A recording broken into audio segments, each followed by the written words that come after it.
Boa noite. Essa música ela foi muito bem pensada, até mesmo com o título da nossa mensagem de hoje. Vocês não sabiam, mas o nosso Deus é o Deus de Israel e a gente vai falar um pouquinho desse Deus nessa noite. Na verdade, essa noite, cumprimentando todos que aqui estão e os que estão em casa também, quero fazer uma reflexão com você um pouquinho diferente. Domingo à noite, eu sei que nenhuma faculdade funciona domingo à noite e tal, mas eu queria fazer uma aula com vocês. Queria que a gente estudasse um tema. A minha mãe é professora de História e Geografia e desde criança eu amei História e Geografia. Eu queria estudar com vocês hoje um tema relacionado à História e Geografia, especialmente dos tempos bíblicos. Na verdade, sobre um personagem da história, que é o rei Saul. Queria pedir um auxílio aqui. Traga para mim, por favor, um quadro. Eu sempre quis mexer com o quadro aqui na frente. E a gente vai estudar um pouquinho sobre a história desse homem, o rei Saul. Pode colocar um pouquinho mais para frente? Aí, obrigado. Acho que virado para a câmera ali. Isso aqui é um mapa de Israel. Não parece, não é um espermatozoide descendo aqui, mas já vocês vão entender um pouquinho que a gente vai analisar um pouquinho a história de Saul, baseando e entendendo um pouquinho como essa história aconteceu no território do povo israelita. E aí, ao final, a gente vai poder, ao longo, na verdade, da história, entender um pouquinho de quem foi esse homem, Saul, mais profundamente. Em que pontos, acertos e erros da vida dele, eu e você podemos mudar, melhorar ou até seguir o exemplo dele. Tá bom? Saul, ele foi um grande homem, infelizmente teve um final triste, a gente sabe disso, mas isso não apaga o começo da sua história, até o meio do seu reinado, onde ele foi um homem escolhido por Deus para desempenhar uma tarefa muito grande. O nome de Saul, o próprio nome dele, ele é derivado de um verbo hebraico, shahal, que quer dizer pediu, solicitou, orou por. O nome de Saul já traz essa questão de pedido de Deus, ou de um desejo que Deus tinha para a vida dele. Acho que aqui vai ficar melhor, né? O nome Saul, existem vários na Bíblia, especialmente 3. Um deles é o Saul, que era um rei de Edom. Ele é mencionado lá em Gênesis, em 1 Crônicas, é descrito que morava nas proximidades do rio Edom. E o outro Saul, que é o Saul que a gente vai estudar hoje, é o Saul de Gibeá. Saul ele era natural de Gibeá, ele foi um rei de Israel, comentado ali, o mais comentado no Antigo Testamento. Ele foi membro da tribo de Benjamim. Pode passar. Jacó ele teve 12 filhos e um dos seus filhos foi Benjamim. E era a menor das tribos de Israel. Se você olhar esse mapa, passa mais um para mim, sobre a divisão do reinado de Israel pelas tribos, o território. Se você notar, a tribo de Benjamim não dá nem para enxergar direito, tão pequenininha que ela é.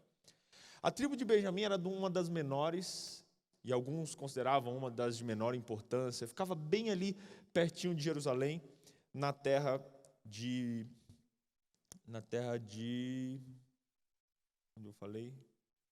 Gibeá. Ele foi filho de Quis, filho de Abiel, e muito pouco se sabe sobre o pai dele. A árvore genealógica dele é bem interessante. Ele vem natural de Benjamim, ele era da tribo de Benjamim. O seu pai Quis, ele foi ali, é considerado como filho único, e ele teve vários filhos. Ele teve 3 filhas mulheres e 5 filhos homens. Todos os seus filhos, infelizmente, morreram assassinados, morreram em batalha, morreram decapitados. E as suas filhas, uma delas, a mais famosa, é Mical, que se casou com Davi. E um dos seus filhos, o mais importante que a gente conhece, é Jonatas, que foi um dos grandes amigos de Davi também. Ele teve uma família muito conturbada, perdeu os filhos, ele morreu também, junto até de alguns de seus filhos. Foi casado com uma mulher, Ainoã, teve filhos também com uma concubina. E lá em 1 Samuel, capítulo 31, no verso 2, fala um pouquinho do triste momento em que os seus filhos foram assassinados, especialmente o seu filho Jonatas, que era um filho muito especial. Ali morreram Jonatas, Abinadab e Malquissua. Ele perdeu 3 filhos em uma única batalha. Saul nasceu em Gibeá, numa pequena cidade, a poucos quilômetros de Jerusalém. Pode passar mais um slide para mim? Passa mais um. é interessante isso aqui. Não dá para enxergar ali muito bem, mas eu vou marcar aqui no mapa. Aqui a gente tem mais ou menos Jerusalém. Aqui ficava Belém. E Gibeá era bem próximo aqui de Jerusalém e de Belém. E ele nasceu nessa terra, no território da tribo de Benjamim. E quando ele nasceu num período muito crítico da vida dos israelitas. Embora as datas não possam determinar com clareza, ele nasceu mais ou menos no século XI a.C., mas antes dele se tornar rei, as tribos israelitas estavam à beira de um colapso militar. E eu queria analisar essa noite 3 faces de Saul. Saul como um soldado, Saul como um rei e Saul como um homem. O primeiro ponto de Saul como um soldado já chama muito a nossa atenção. Saul, ele foi colocado para ajudar o povo de Israel no momento em que eles estavam numa crise militar. Para você ter uma ideia, nesse mapa aqui, o segundo mapa, pode passar para mim? Volta mais um. Aí. O povo de Israel, o terreno de Israel está bem no meio aqui. Os filisteus conquistaram toda a parte do grande mar ali, à esquerda. Equivalente aqui ao mapa a toda essa faixa aqui. Então os filisteus, eles começaram a invadir e conquistaram toda essa área, deixando Jerusalém praticamente, o povo de Israel praticamente ilhado. Aqui, Jerusalém ainda tinha um território, mas havia outro povo para cá, haviam os assírios em cima e havia um outro povo embaixo. As tribos estavam muito desunidas, eles estavam sendo ameaçados constantemente, especialmente pelo povo filisteu. O povo filisteu havia dominado toda a saída de Israel para o mar, e não deixava que eles recebessem mantimentos, especialmente ferro, o que fazia com que o exército israelita fosse um exército que não tinha boas armas. E assim era fácil de ser derrotado. Os filisteus eram os principais inimigos do povo de Israel. E eles estavam aqui nessa beirada e eles começavam a avançar. E o objetivo deles era conquistar toda essa área da Ásia Menor, começando pelo povo de Israel. Eles queriam eliminar o povo de Israel da face da terra. E se nenhum soldado, nenhum líder militar agisse, isso iria acontecer. E aí vem Saul. E Saul, vendo essa crise que havia acontecido, vendo tudo que estava acontecendo, ele se levanta para poder ajudar nesse momento. Os filisteus, interessante que eles começaram a entrar no reinado de Israel. Aqui em cima tem uma cidade chamada Apec, que eles começaram a dominar ela. E como se não bastasse, aqui embaixo havia um povo chamado os Amonitas, que vendo que o povo de Israel estava fraco, tentando vencer os filisteus, eles começaram a invadir por baixo. E aí o exército israelita já não tinha muito o que fazer, tentando se proteger aqui em cima, tentando se proteger por baixo. A Síria começou a invadir por cima também, e como se não bastasse, um outro povo começou a invadir também aqui por esse lado, que eram os Amonitas. Gente, eles estavam cercados por todos os lados. Ameaças de todos os lados. Até que um dia, numa batalha bem interessante, Saul ele foi chamado para essa batalha. Só que os filisteus venceram. Foi uma batalha perto do rio Jordão. Os israelitas ficaram muito fracos. E aí, vendo os israelitas fracos, os amonitas começaram a invadir. E aí, nesse momento, Saul estava no seu território, estava na sua terra, e eles começaram a invadir uma cidade aqui próxima, e eles, vendo que eles estavam fracos, estavam ruins, eles chegaram ali tentando conquistar esse exército. E aí um dia, olha que curioso, o exército amonita enviou um mensageiro para falar com os israelitas, para conversar, para tentar propor um acordo. Eu queria que você lesse esse acordo na Bíblia. Está lá em 1 Samuel, no capítulo 11. Isso aqui tem detalhes muito valiosos para a nossa história de hoje. 1 Samuel, capítulo 11.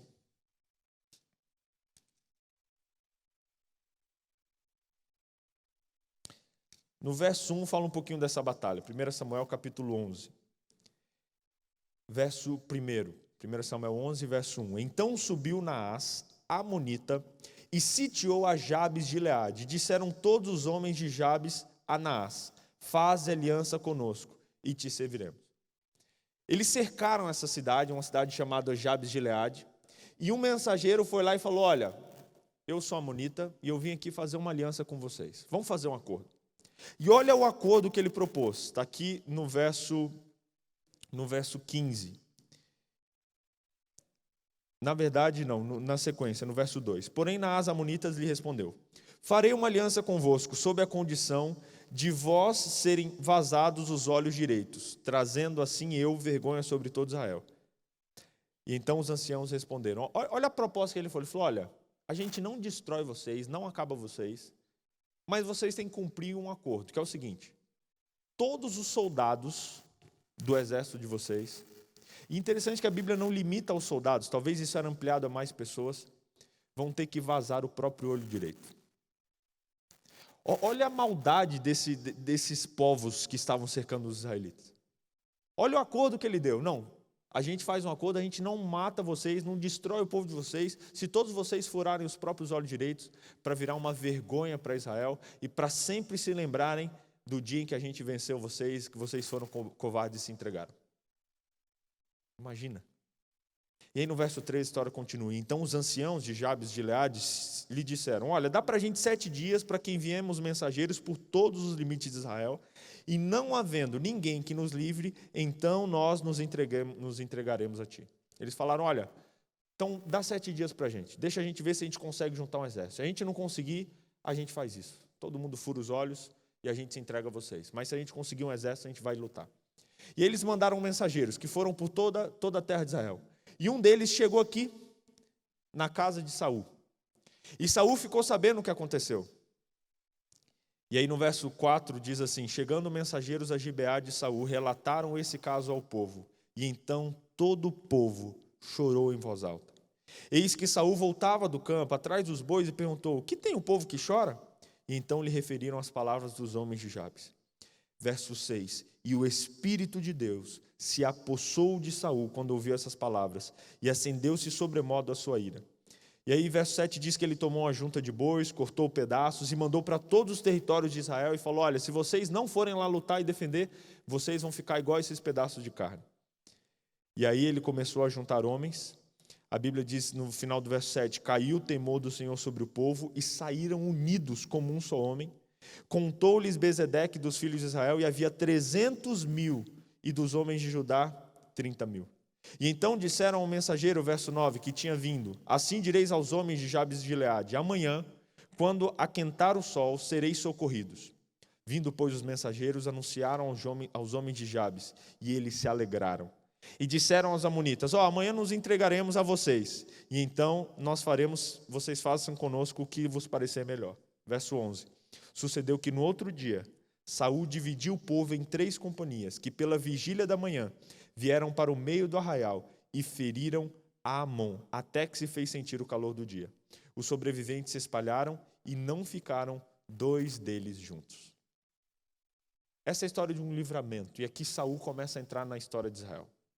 Ele foi chamado, e na verdade ele aceitou o desafio, e liderou o povo de Deus numa vitória que parecia impossível. Ele conseguiu unir as tribos que estavam dispersas e separadas. E o feito dele como um soldado foi tão grande, que aqui no verso 13 diz assim: então disse o povo a Samuel: quem são aqueles que diziam, reinará o sul sobre nós, trazei o sul para que matemos? Porém Saul disse: hoje ninguém será morto, porque no dia de hoje o Senhor salvou Israel. Verso 14, disse Samuel ao seu povo: vinde, vamos a Gilgal, e renovaremos ali o reino. E todo o povo partiu ao Gilgal, onde proclamaram Saul seu rei perante o Senhor, e cuja presença trouxeram ofertas pacíficas, e Saul muito se alegrou ali com todos os homens de Israel. Depois dessa grande vitória que Deus deu ao povo por intermédio de Saul, Saul foi proclamado rei. Saul, ele começou como um soldado. E aí ele começou já o seu reinado como um soldado, lutando contra os filisteus. Ele fez a sua base aqui na sua terra natal, era uma terra bem montanhosa, bem protegida, ele só conhecia essas montanhas, o que fazia com que os outros exércitos tivessem dificuldade de conquistar a sua fortaleza. E ele começou a enviar soldados para guerrear contra os filisteus, e especialmente contra os reinos que vinham do sul.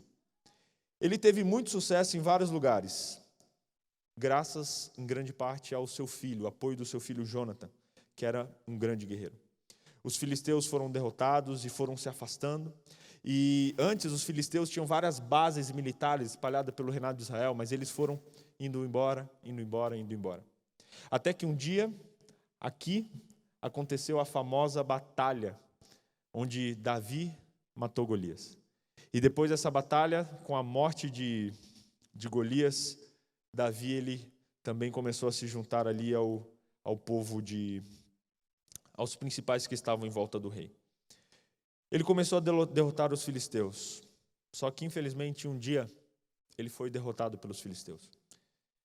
Ele foi para uma última batalha, numa cidade chamada Pec, lá no norte do povo de Israel. Só que, em vez de atacar o território, o exército filisteu se mudou para o norte, surpreendeu eles. Saul já não tinha muita força militar, especialmente pelo fato de ter gastado muito dinheiro, perdido muitos homens numa busca por Davi, uma busca insana por Davi. E ele começou a perder. E até que no Monte Gilboa, depois de se afastar muito de Deus, o soldado Saul foi morto. Ele nunca tinha que ter entrado nessa batalha. Deus não havia apoiado essa batalha. Os seus filhos morreram. E Saul, ao invés de se entregar ou de tentar outra saída, ele tirou a própria vida, suicidou-se. Do ponto de vista militar, Saul ele tornou-se um rei num momento de crise. E ele fez muitos grandes feitos militarmente falando. Só que quando ele mudou o seu foco e pegou todo o seu exército para perseguir Davi, infelizmente ele se enfraqueceu, foi se afastando de Deus e morreu. Quando ele morreu foi um desastre para o povo de Israel, porque ele deixou um país para trás dividido, muito pior do que o país que ele havia conquistado, que ele havia assumido quando ele foi rei. Saul foi um soldado muito bom, mas que infelizmente ao longo da sua vida foi perdendo ali a direção e afastando-se de Deus. Um segundo ponto de Davi que eu gostaria de analisar foi, na verdade Saul, foi Saul como rei. Saul ele teve uma tarefa muito difícil. E se ele teve uma tarefa difícil como militar, como guerreiro, ele teve uma tarefa muito mais difícil como rei. O povo de Israel não tinha um rei. Lá em Gênesis, na verdade lá em Êxodo, no capítulo 15, verso 18, diz que o Senhor reinaria eternamente e perpetuamente no reino de Israel. Israel não tinha rei, porque na visão de Deus e na visão deles, o único rei que eles deveriam ter era Deus. E esse era o plano de Deus para ele. Não era para eles serem ali uma democracia ou, quem sabe, um governo estabelecido um rei. Era para ser um governo estabelecido em Deus. Deus iria governar, usando os seus profetas e falando através deles.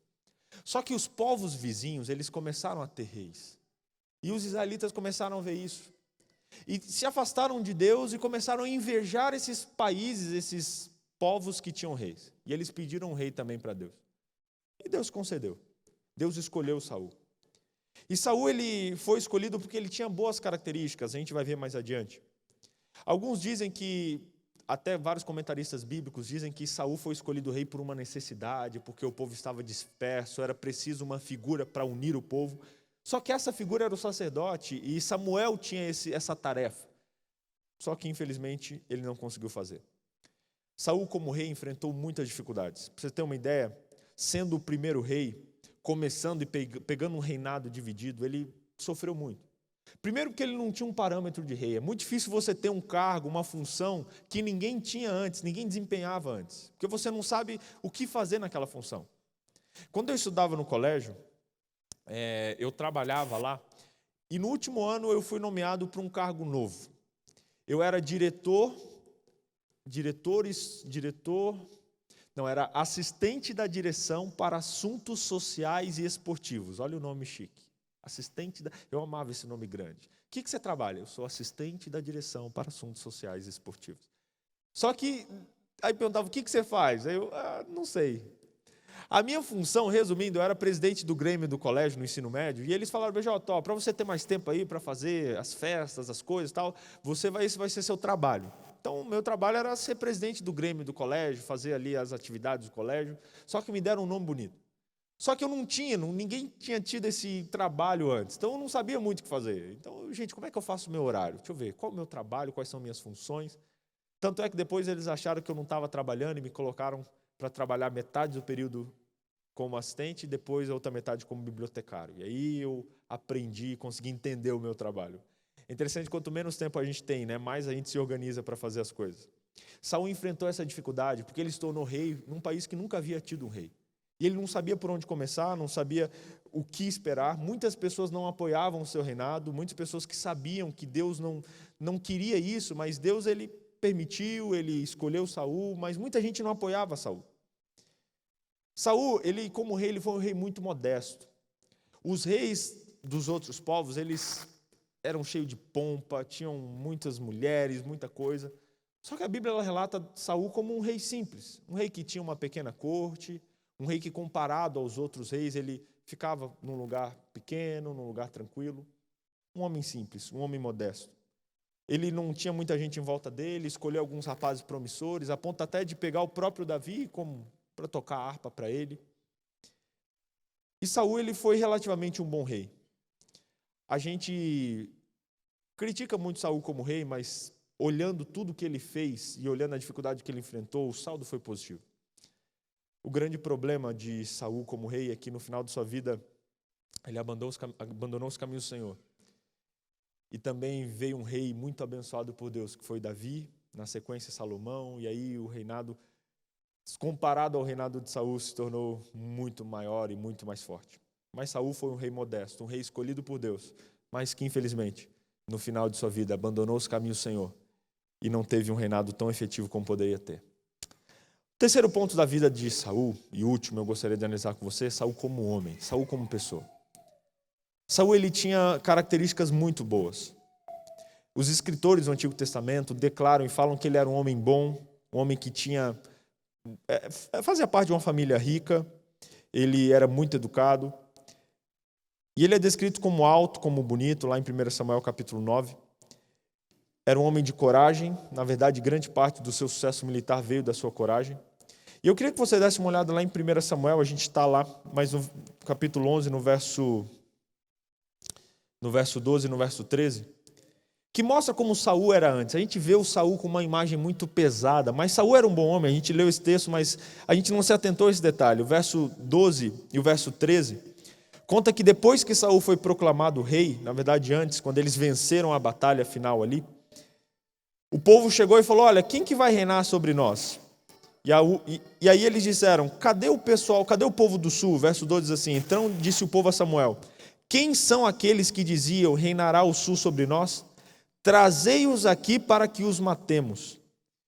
E o verso 13, porém Saul disse, hoje ninguém será morto, porque no dia de hoje o Senhor salvou Israel. Esse texto, embora pequeno, ele mostra um pouco do espírito que Saul tinha quando ele assumiu o reinado. Depois eles vencerem todo esse povo aqui dos amonitas, o povo falou, cadê o pessoal que falou que a gente não ia ganhar? Vamos lá acabar com eles tudo.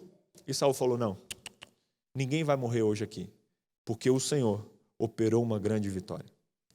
Saul sabia quem ele era, Saul sabia de onde ele tinha vindo, e Saul sabia que a força do exército dele não vinha dele mesmo, mas vinha de Deus. Saul foi escolhido por Deus.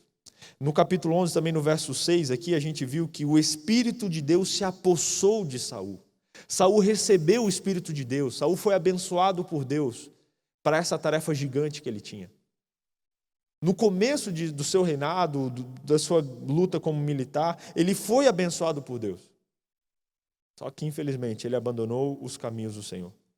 A Bíblia diz que ele, inclusive, chegou a profetizar, a falar em nome de Deus. Só que ele começou a ter inveja. Começou a nutrir no seu coração uma inveja por Davi. Isso começou a crescer. Ele começou a entrar em paranoia. E a Bíblia diz, em 1 Samuel, no capítulo 16, no verso 14, que o Espírito de Deus saiu de Saul. Olha só. 1 Samuel, capítulo 16, verso 14. Tendo retirado-se de Saul o Espírito do Senhor, da parte desse um espírito maligno o atormentava. Saul começou a ir tão longe, a ponto de o Espírito do Senhor abandoná-lo. E sabe, gente, o nosso coração ele não pode ficar vazio. Se não tem Deus lá dentro, tem Satanás. Não existe essa de cima do muro. Ou você está de um lado ou você está de outro. E quando o espírito saiu de Saul, logo o espírito do mal o atormentou, entrou nele e ele começou a fazer mais coisa ruim do que ele fazia antes. E infelizmente, depois que o espírito do Senhor saiu de Saul, a história de Saul enfrentou os seus piores momentos. A Bíblia diz que no último momento de sua vida, nessa batalha que ele teve no norte, onde ele morreu, seus filhos morreram, alguns dos seus filhos que haviam restado, eles pegaram o corpo de Saul, o corpo dos seus filhos, penduraram no muro da cidade para servir como um exemplo do que os filisteus podiam fazer e tal. E aquele homem que havia sido escolhido por Deus, havia recebido o Espírito do Senhor, tinha todas as características, era corajoso, era forte, era impetuoso. Infelizmente, termina a sua vida de uma maneira muito triste, tirando a própria vida. Deus ainda usou homens que deram um enterro digno para Saul. Alguns dos seus guerreiros, eles foram de madrugada arriscando a própria vida, entraram ali na cidade, tiraram o corpo de Saul e dos seus filhos, levaram de volta para a terra ainda dominada por Israel, queimaram o corpo e fizeram ali uma cerimônia digna para um rei. E sabe, gente, analisando a história de Saul, eu pude tirar algumas conclusões. A primeira delas é que a gente tem que analisar sempre o todo, né? Infelizmente, a gente fala Saul, a gente já olha o final da vida dele, fala, aquele lá foi um rei ruim, aquele lá foi um guerreiro ruim, aquele... Mas sabe, a gente analisando a história de Saul, a gente vê que Saul começou de uma boa maneira. Saul tinha dom, Saul foi abençoado por Deus, Saul começou a fazer um grande trabalho num momento crítico da história do povo de Israel. Ele teve uma função muito importante, inclusive para que Israel existisse como uma nação até os dias de hoje. Só que alguns pontos ficam ali para a nossa reflexão. O primeiro deles é que, assim como Saul, todos nós temos uma missão. Todos nós temos uma responsabilidade dada por Deus. Deus escolheu Saul e falou, Saul, você tem que ir lá e esse é o seu propósito, isso que você vai fazer. E Deus escolhe a mim e a você, Ele nos dá dons, nos dá capacidade, nos dá talentos para cumprir a missão que Ele deseja que a gente cumpra. E essa é uma missão que nunca é para nós mesmos, é sempre pelo próximo. Saul tinha que abençoar a nação de Israel, para que a nação de Israel abençoasse todas as outras nações. Esse era o plano de Deus para o povo dele. Deus quer usar você para abençoar outras pessoas, para que essas pessoas abençoem outras pessoas e isso continue crescendo. Deus, Ele te deu dons, Ele te deu capacidades e, acima de tudo, Ele te concedeu o Espírito Santo para que você cumpra a missão que Ele designou para a sua vida. A gente tem falado muito disso aqui na igreja, repetidamente, para você refletir sobre qual é a missão que você tem, sobre qual o propósito de Deus para a sua vida. Será que você tem feito isso, você tem vivido isso, você tem honrado os dons que Deus te confiou? Saul aceitou a missão que Deus deu para ele, corajosamente. E mesmo com a ameaça de perder o seu olho direito, na verdade de perder a vida dele, né? Ele aceitou, ele foi. E foi um instrumento valioso de Deus no começo do seu reinado. O segundo ponto que eu queria refletir com você da vida de Saul foi a comunhão com Deus. Saul, ele começou a declinar quando ele começou a esquecer de onde vinha o poder, a força e a bênção no reinado dele. Quando ele parou de ter contato com Deus. E a gente vê a discrepância de um Saul no capítulo 11, que fala, olha, o Senhor operou maravilhas no nosso povo, ninguém vai morrer, para um Saul do capítulo 16, que começa a perseguir ali insanamente Davi, a ponto de chutar tudo, a ponto de desobedecer a Deus. A gente vê que Saul foi abandonando os caminhos do Senhor, foi abandonando a comunhão com Deus. Ele não tinha mais esse contato com Deus. No começo do reinado, Deus falou através dele, ele profetizou, ele recebeu algo de Deus e falou para outras pessoas. Mas no final, ele havia cortado esse contato, havia cortado a comunhão. E agora era atormentado por espíritos malignos. Será que você tem tido comunhão com Deus? Será que você está ligado a Deus diariamente para ouvir de Deus e para receber de Deus o que Deus quer que você faça? Será que de manhã a gente acorda e fala, o que eu tenho que fazer hoje? Ou a gente se pergunta, ou a gente pergunta, Deus, o que você quer que eu faça hoje? Será que você tem tido contato com a Bíblia, com a palavra de Deus? Tem estudado a lição da escola sabatina, lido livros de Deus, ouvido músicas de Deus? Está em contato com Deus? Queridos, o inimigo ele quer cortar a nossa comunicação com Deus, porque ele sabe que quando a gente perde isso, a gente deixa de se alimentar e a gente começa a ficar vazio e pronto para ser preenchido pelas coisas ruins. Saul começou a declinar quando ele deixou de lado a comunhão com Deus. Isso pode acontecer conosco também. Terceiro ponto, resumindo essa história de Saul, que me chamou muita atenção, foi também a questão de obediência. Saul começou também a declinar quando ele deixou de obedecer a Deus. Tanto é que o Espírito do Senhor, ele abandonou literalmente Saul, no momento em que Deus, através do profeta Samuel, havia falado: Saul, não ofereça sacrifício, espera que eu sou sacerdote, eu vou fazer isso. E Saul, impaciente, tentou resolver tudo com as próprias mãos, não ouviu o que Deus havia falado por intermédio do seu profeta, desobedeceu. E a partir daquele momento, ele fechou a porta do seu coração para Deus. Sabe, muitas vezes a gente desobedece a Deus também. A gente sabe o que é certo, sabe o que deve fazer. Eu sei que nós somos pecadores, somos limitados, é complexo isso. Mas a gente sempre tem que estar buscando seguir o que Deus pede de nós. E muitas vezes nós agimos intencionalmente contra o que Deus deseja de nós. Será que você tem obedecido a Deus? Será que você tem colocado em prática aquilo que Deus colocou no seu coração, aquilo que Deus falou e deixou claro que é a vontade dele para você? Ou será que você, assim como Saul, abertamente tem desobedecido a palavra do Senhor e assim limitado que Deus haja na sua vida? Eu poderia tirar várias outras lições da vida desse homem, mas eu queria ficar apenas nessas 3, para a nossa reflexão. Eu e você temos uma missão. Eu e você fomos escolhidos por Deus, dotados de dons para edificar o reino dele e também para fazer com que o povo dele, que hoje é o novo Israel, que é a igreja de Deus, pudesse crescer e se expandir por toda a terra. Mas para que isso aconteça, para que sua vida seja feliz até o final, você precisa ser obediente a Deus e precisa estar em constante contato com ele. Esse foi o segredo que fez Saul ser um grande homem no começo do seu reinado, mas que infelizmente ele abandonou e foi o motivo da sua decadência no final do mesmo. Eu queria encerrar esse momento com uma oração, pedindo para Deus que ele nos conceda essas bênçãos, pedindo que, se alguém aqui talvez não assumiu ainda a sua missão, não encontrou, tem vivido pelas suas próprias forças, que deixe isso de lado e que viva a vida que Deus quer que você tenha. Pedindo que, se há alguém aqui que tem desobedecido a Deus abertamente, alguém que sabe o que deve fazer e não tem feito, que em nome de Jesus, a partir de hoje, você tome a decisão de abandonar esse pecado, essa má atitude, para que o Espírito do Senhor permaneça em você.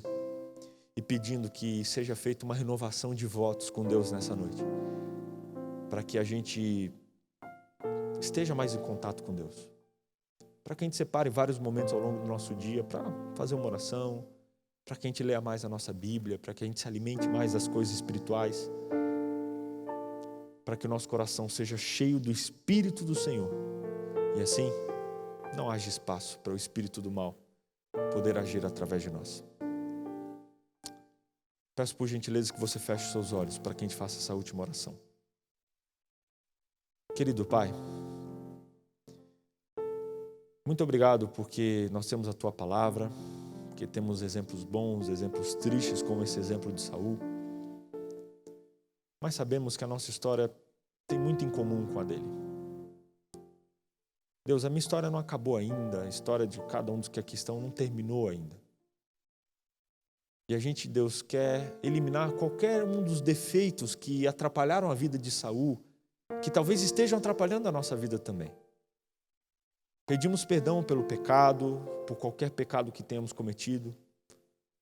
Pedimos humildade, que a gente, pare de ficar se achando, ficar pensando só em nós e que a gente possa pensar mais no outro, nos desejos, interesses e necessidades dos outros. Deus, a gente pede que o mal seja eliminado da nossa vida. Que a gente viva de acordo com a nossa missão. E eu peço perdão, Deus, pelas vezes que eu, Vitor, tenho deixado de lado, às vezes, a missão que você tem para mim, os sonhos que você tem, os dons que você me deu, muitas vezes que eu não uso. Eu te peço perdão e me proponho, assim como Saul no começo do seu reinado, a usar esses dons para a edificação da sua obra. Assim como eu sei que existem vários aqui nessa noite, que talvez não estejam usando os seus dons, ou que talvez usem, mas sabem que precisam se entregar mais a Ti. Que cada um de nós, Deus, possa cumprir a missão que o Senhor desenhou para nós quando nos permitiu nascer nesse mundo. Queremos cumprir aquilo que o Senhor deseja. Queremos seguir a sua agenda e não a nossa. Queremos trabalhar aonde o Senhor deseja que a gente trabalhe. Queremos falar o que o Senhor quer que a gente fale. Queremos viver a vida que o Senhor planejou para nós e não a vida que a gente acha que é a melhor. Pedimos também, Deus, perdão pela nossa desobediência. Quantas vezes a gente sabe o que é para fazer e a gente não faz?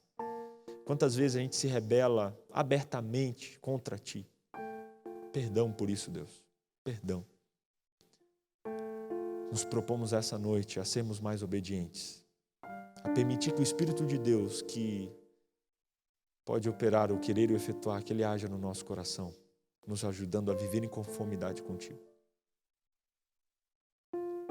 Pedimos também e nos propomos também a ter mais comunhão contigo. Queremos ter um relacionamento mais íntimo, mais direto. Que a correria da vida agitada, da cidade grande, não tire de nós essa sensibilidade para com as coisas santas e sagradas. Que a gente reafirme o nosso compromisso de todos os dias separar um momento para falar contigo. Não apenas um momento, mas ficar o dia inteiro em contato com você, Deus. Que a gente leia mais a Tua palavra, leia mais livros que falam de Ti, ouça mais músicas que falam de você. A gente se propõe a isso, a reafirmar esse compromisso de estar em contato contigo, para que o nosso coração esteja cheio de Ti. Abençoe a nossa semana. Que essa semana seja abençoada. Que sejamos instrumentos Teus, aonde quer que a gente vá e que a gente esteja nessa semana. E que não seja uma semana qualquer, mas uma semana especial, porque passamos ela ao lado do Senhor. Abençoa-nos no restante dessa noite. Esse é o pedido sincero dos Seus filhos que aqui estão. Em Teu nome. Amém. Amém.